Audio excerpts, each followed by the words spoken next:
Praise the Lord. കർത്താവായ യേശുവിൻ്റെ നാമം മഹത്വപ്പെടുമാറാകട്ടെ.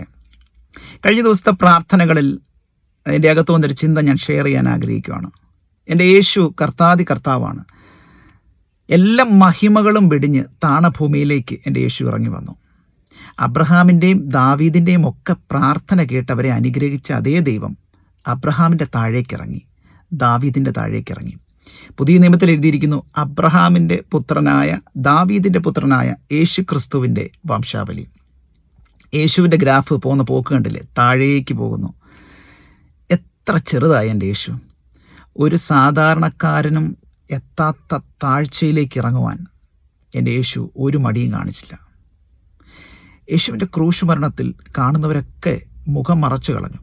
എല്ലാവരുടെയും കണ്ണിൽ നിന്ദിതനായിരുന്നു.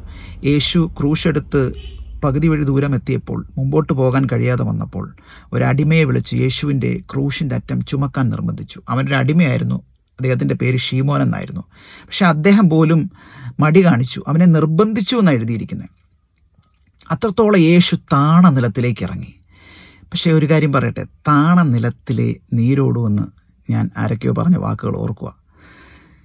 ആർക്കും എത്താൻ കഴിയാത്ത താണ നിലത്തിലേക്ക് യേശു തന്നെ ചെറുതാക്കി.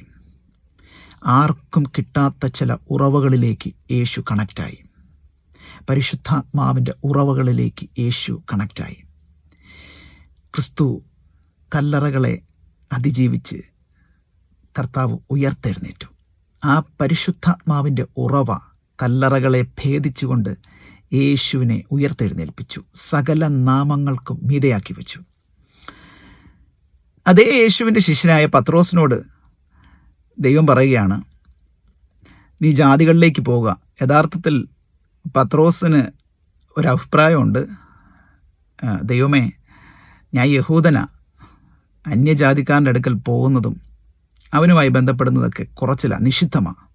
പക്ഷേ ദൈവം അവനെ നിർബന്ധിച്ചപ്പോൾ അവൻ പോകുവാനിടയായി തീർന്നു. അവനൊന്ന് ചെറുതാകാൻ അവനെ ഏൽപ്പിച്ചു കൊടുത്തപ്പോൾ സഭയ്ക്ക് ഇതുവരെ തുറക്കാത്ത ചില ഉറവകളിലേക്ക് പത്രോസ് പോയി കണക്റ്റായി. ജാതികളുടെ വാതിലുകൾ സഭയ്ക്ക് വേണ്ടി തുറന്നു.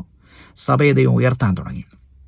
അങ്ങനെയാണെങ്കിൽ പരിശുദ്ധാത്മാവിനെ ദൂത് പറയാം, നീ ഒന്ന് ചെറുതാകാൻ തയ്യാറാകുകയാണെങ്കിൽ, ലോകം പറയും നീ ചെറുതാകുകയെന്ന്, പക്ഷേ ചില നന്മകളിലേക്ക്, ചില ഉയർച്ചകളിലേക്ക് നീ വളരുകയാണ് ചെയ്യുന്നത്.